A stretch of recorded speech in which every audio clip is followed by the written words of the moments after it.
plaży może nie, ale może nie miał szczęścia do tego plastyki. Jak przechwytuje? Dobra.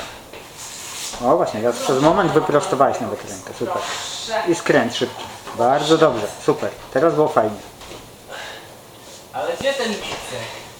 Przyblok, nie? Ładnie. Hasło. Pańska siła, nie? Bardzo dobrze, prosta ręka. Prosty ręce, ładnie. Super, Nie właśnie. da się tam jebnąć od razu do góry? Trzeba tak łazić dookoła? Czy tak? Bo to chodzi być.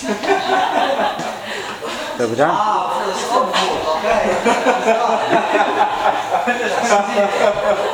Jego przywołać. To jest zmęczenie. Dobra, dobrze, super. I teraz ładne skręcenie. Skręcenie z wypchnięciem. Super. To tak jeszcze nie było.